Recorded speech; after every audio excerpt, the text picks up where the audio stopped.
Bonjour à tous. On commence ce tour de la presse sportive par l'information du jour en Ligue 1.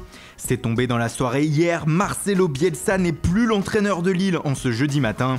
Le LOSC a publié un communiqué mercredi indiquant que le technicien argentin était suspendu de ses fonctions et qu'une procédure de licenciement pour faute grave était engagée.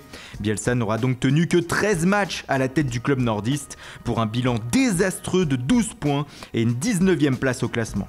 On passe à la Ligue des Champions et à la soirée d'hier, et contrairement à Lille, Paris est en fête permanente depuis le début de la compétition.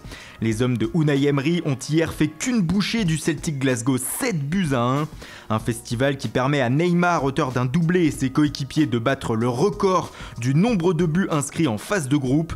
Avec 24 réalisations déjà en 5 matchs, le PSG pulvérise le précédent record de Dortmund avec 21 buts en 6 matchs. Un succès hier qui fait aussi les gros titres en Écosse. Comment dit-on déjà vu en français, s'interroge le Daily Record. À l'aller, le PSG en avait déjà passé 5 au Celtic. Et au rendez-vous des 8e, le PSG sera accompagné par le FC Barcelone. Les Blaugrana sont allés chercher un nul 0-0 sur la pelouse de la Juve. Pour Sport, c'est grâce au meilleur gardien du monde que cela a pu arriver.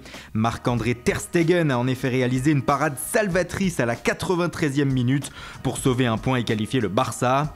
En revanche, côté turinois, c'est plutôt la soupe à la grimace. La vieille dame n'est toujours pas qualifiée pour les 8e et est encore sous la pression du Sporting. Fidèle à la Juve seulement sur la fin, titre Tuttosport, pour qui la prestation des Bianconeri n'a pas été à la hauteur tout au long de la partie.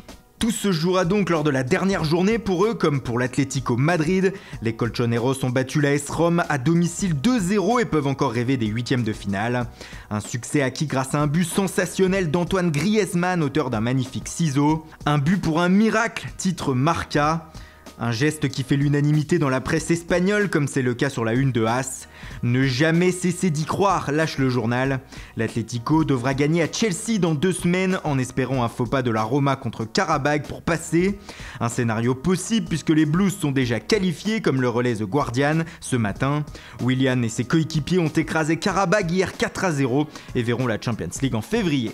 Ce qui n'est pas encore le cas de Manchester United. Les Red Devils ont chuté à la dernière minute hier à Bâle 1-0 et doivent patienter, comme l'écrit le Sun Sport, avant de valider leur ticket pour les 8e de finale. Toujours leader de leur groupe, les Mancuniens devront prendre un point à domicile contre le CSKA à Moscou pour valider leur première place. A noter aussi le nouveau record de Zlatan Ibrahimovic. Le Suédois est devenu le premier joueur de l'histoire à disputer la Champions League avec 7 clubs différents. Et on reste en Angleterre pour finir avec cette information du Daily Star. Selon le journal britannique, Arsène Wenger aurait identifié un possible successeur à la tête d'Arsenal. Il s'agirait de Giovanni Van Bronckhorst, le technicien néerlandais de Feyenoord. Ancien gunner de 2001 à 2003, Van Bronckhorst connaît bien la maison. Il est aussi devenu champion des Pays-Bas la saison dernière et pourrait prendre les rênes d'Arsenal à la fin de la saison 2018-2019, à en croire le tabloïd. Voilà, c'est tout pour aujourd'hui, merci pour votre fidélité. Bonne journée à tous et rendez-vous dès demain matin pour une nouvelle revue de presse.